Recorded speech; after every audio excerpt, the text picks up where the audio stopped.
안녕하세요. 3년 적금 독서법의 저자 김사라입니다.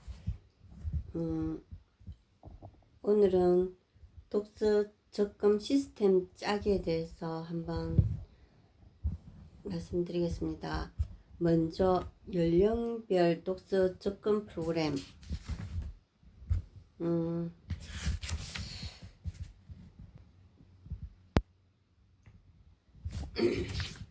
요즘 어린이집, 유치원, 학교, 가정, 사회 어디에서도 독서를 강조하지 않는 곳이 없습니다. 심지어 회사에서도 자기 개발을 위한 책 읽기를 끊임없이 요구합니다. 하지만 독서를 힘있게 끌어가지 못하는 게 현실입니다.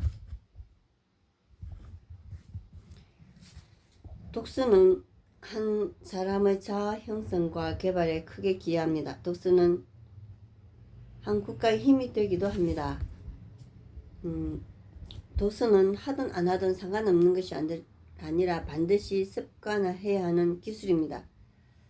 그런데 부모님이 자녀들에게 책을 사주어도 읽지 않는 것이 현실입니다. 입이 아프도록 말해도 안 듣습니다. 그런 경우에는 같이 하는 방법이 있습니다.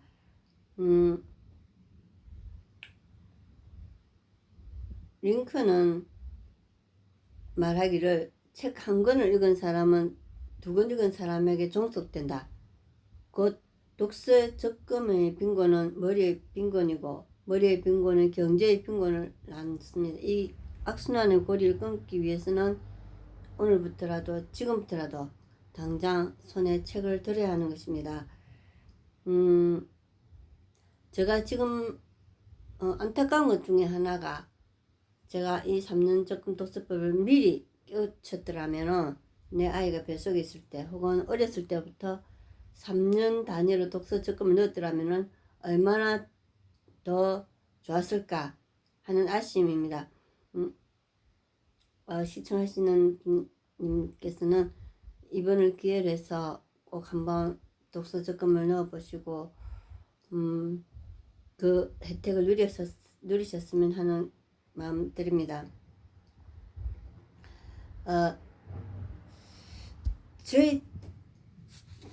저희가 아이들과 해본 경험을 보면은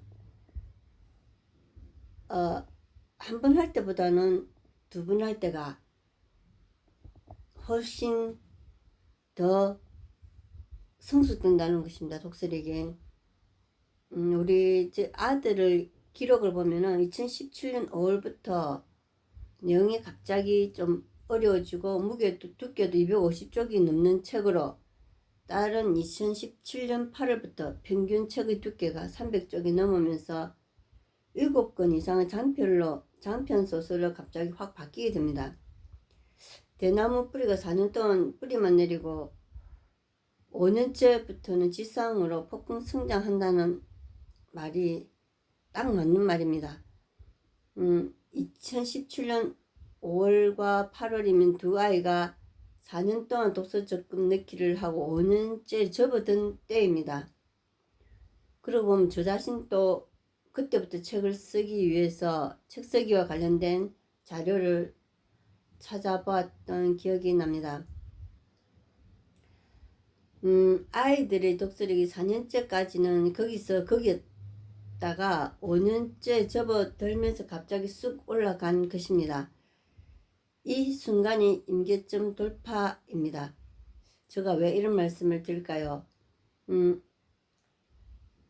아이들이 4년을 넘어 5년에 접어들자 이렇게 표가 나는데 태어나자마자 혹은 태중에 있을 때부터 3년에 1,000권 읽기를 계속했더라면 지금쯤 아이들의 수준이 얼마나 더 높아졌을까 하는 마음 때문입니다. 만약 우리 아이들이 계속 이렇게 3년씩 독서 적금 넣기를 이어간다면은 2번째와 3번째, 4번째 등 여러 번의 임계점을 돌파할 것이고 그땐 얼마나 독서력이 더 올라갈 것인가를 상상하게 되는 것입니다. 그래서 저는 이번 기회에 독자님과 또 시청자님 자녀를 위해서 연령별 독서 프로그램을 만들어 보았습니다.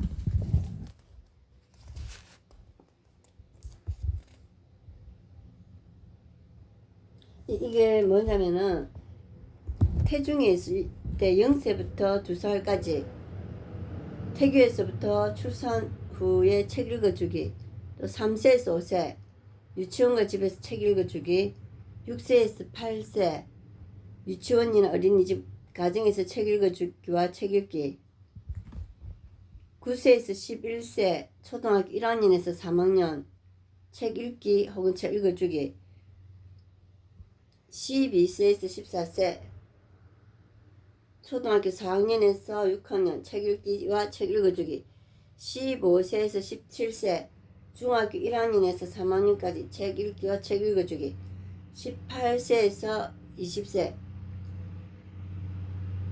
고1에서 고3 책 읽기, 21세에서 23세 대학교 1학년에서 3학년 책 읽기, 24세에서 26세 대학교 4학년에서 대학원 2년 혹은 대학교 4학년에서 사회 진출 2년차, 27세에서 29세 사회에서 주부들은 가정에서 1층의 독서 접근, 직장 생활을 하면서 3년 1층의 독서 접근 느끼를 계속하기, 이런 프로그램을 한번 짜보았습니다. 저는 군대에서도 이렇게 한번 3년 군 복무 기간 동안 1층의 독서 접근 느끼를 한번 권장했으면 하는 마음입니다. 또 이 책에는 안 나왔지만 저 개인적인 생각으로 이제 교도소에서도 그런 3년의 책 읽기, 독서 접근 느끼를 하면 어떨까 하는 마음입니다. 그럼 그들 3년의 그 독서 접근을 넣고 사회 나왔을 때 그들이 가진 어떤 물질적인 자본보다도 지혜의 자본이 그들 인생에 큰 미천이 되지 않을까 하는 마음입니다. 2018년 2월 15일 리얼투데이라는 신문에 나온 글입니다. 삼성전자는 기술력과 시장을 선점하기 위해서 2010년 이후 해마다 반도체 시설 투자에 12조 원 이상을 투입했다. 삼성전자가 2010년부터 지난해까지 8년간 단행한 전체 시설 투자 금액은 208조 7,494억 원이다. 삼성전자가 2012년 당시 평택 고덕 산업단지에 100조 원 이상을 장기간에 걸쳐 지속적으로 투입하기로 했던 만큼 대규모 투자가 계속 이어질 전망이다. 삼성전자도 기술력과 시장을 선점하기 위해서 2010년 이후 해마다 반도체 시설 투자에 12조 원 이상을 투입했다고 합니다. 3년 1천권 독서 접근도 이처럼 자신과 자녀의 내면의 창작 공장을 짓는 일이고, 그것을 위해서 해마다 3년마다 새롭게 투자하는 일입니다. 독서 접근을 하면서 키운 아이와 독서 접근을 한 부모가 키운 아이는 그렇지 않은 아이와 엄청난 차이가 생길 것입니다.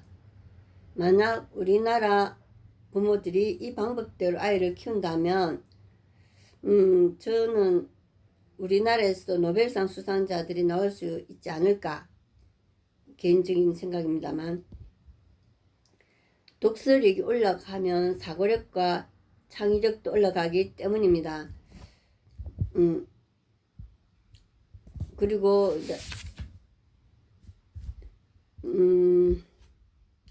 독서 책쓰기나 창작 기록장 만들기. 그러면 독후감은 어떻게 할 것인가? 저는 학교 다닐 때 독후감 쓰라고 할 때 참 싫어했던 시간 중에서 하나였던 것 같습니다. 그 당시에는 학교 공부도 빠듯하기 때문에 책 읽고 싶어도 읽을 수 없는 그런 상황. 거긴데 또 독후감까지 쓰라고 하고 거기다 1, 2, 3등 따져서 1등은 상 주고, 그런 것들이 참 싫었습니다. 지금 제가 돌아보건데 그 이유 중에서 하나가 그릇에 물이 가득히 차야 넘치는데 넘치지도 않은 상황에서 가득 차지도 않은 상황에서 넘치라고 하는 때문에 더 힘들지 않았을까.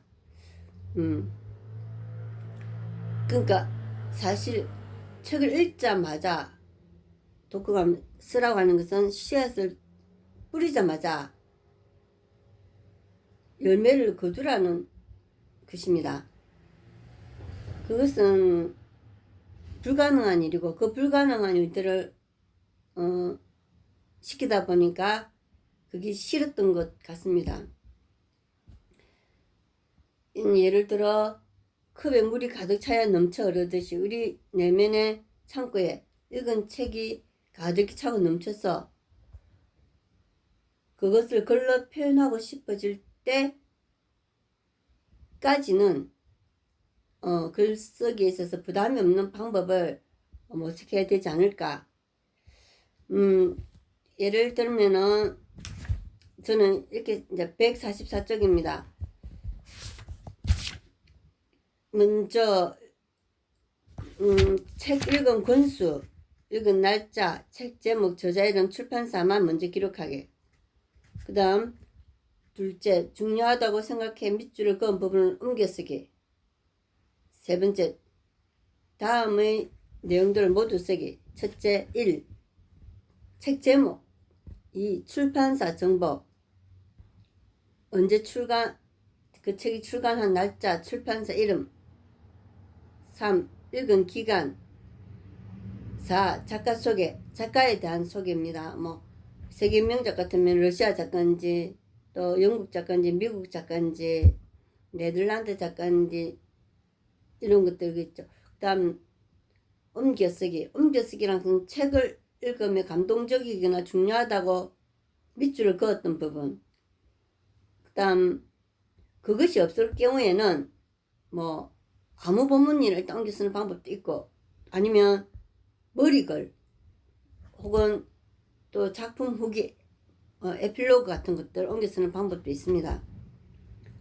그리고 마지막으로 자기의 느낌이나 생각 혹은 뒷이야기 이어쓰기. 자기의 느낌이나 생각 같은 경우는 책을 난 이 책을 이런 점을 배웠다. 혹은 다른 점 같으면 난 이 책을 이렇게 하면은 안 된다는 것을 생각했다. 혹은 또 주인공에 대해서 주인공의 한 행동 중에서 어떤 점은 좋았지만 어떤 점은 나는 아니라고 생각한다. 왜냐하면 내 같으면 이래 했을 것이다. 이렇게 비판적으로 보는 안목도 한번 키워볼 수 있는 것입니다.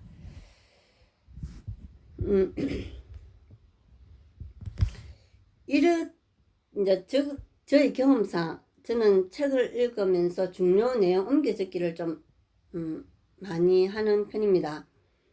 어떤 책 같은 경우에는 읽기는 하루만 읽었는데 옮겨 쓰는데 그 일주일 걸린 책들도 있습니다. 그러다 보면은 그 공책에 예를 들면 이런 사이즈 공책이죠. 이런 사이즈 공책이 저는 수도 없이 많습니다. 이게 한 10권, 20권, 30권 다 세어 이만한 두께로 만들어서 평균에 처음 한 100권은 넘을 것 같습니다. 누가 시켜서 그런 게 아니고 저 자신이 진짜 공부해야 된다는 생각으로 한 거죠.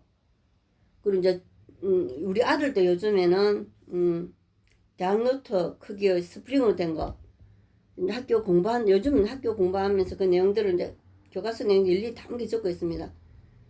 또 책 읽고 나서도 제가 이제 그 책에 대해서 비평한 글이라든지 작가에 대해서 옮겨 쓰라고 하면 옮겨 써 모으고 있죠. 저희 아들의 경우 A4 용지 스프링 된 공책이라든지 대학 노트 크기 이런 것들 한 최소한 10권 정도 넘게 모아준 것 같고, 저희 딸도 이제 요즘은 딸이 참 그런 것들을 안 하려고 했었는데 요즘은 본인이 인터넷으로 공책을 사서 그 모는 종이 한 5mm 간격, 그러니까 가로 세로 5mm 간격 칸이 줄이 끄인 크기는 한 A4 용지 될 것 같습니다. 그런 거 사서 소스를 옮겨 쓰는데 한다는 말이 엄마 옮겨 적다 보니까 이 책 한 걸 다 옮겨 쓸 것 같다고. 지금 이제 중3이고 또 고등학교 들어가고 이제 입시반인데 책을 읽어야 되느냐 공부를 하느냐 이 갈등 속에서 있습니다. 여하튼 그런 식으로 해서 저희 딸들이 옮겨 썼고 있습니다. 이러한 작업들이 저희 경험을 볼 때 제가 나중에 이제 일단 책을 쓰면서 공부하면 일단 그 책에 대한 이해가 됩니다. 책에 대한 이해가 되고 그리고 이해가 되면은 제대로 공부가 됩니다. 우리가 책을 읽고 하는 것은 공부하기 위해서 하는 것 아닙니까?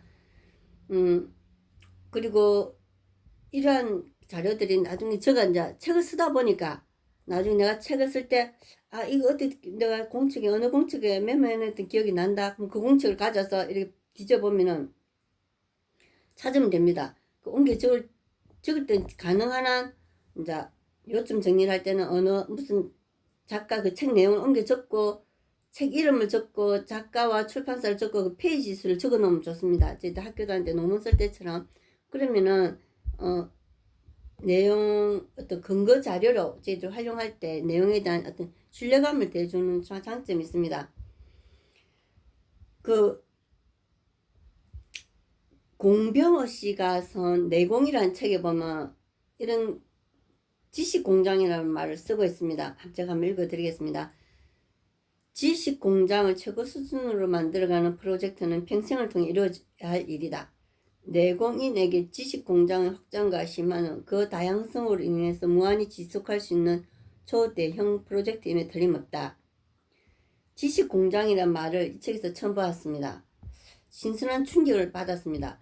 우리 의식 속에서 무언가를 만들어낼 수 있는 사고의 형태를 지식공장으로 표현했기 때문입니다. 오늘 시청해 주셔서 감사합니다. 3년 적금 독서법으로 꿈을 이루시고 또 행복한 나날들 이루시기를 희망합니다. 안녕히 계세요. 그리고 나가시기 전에 구독과 좋아요 부탁드립니다. 감사합니다.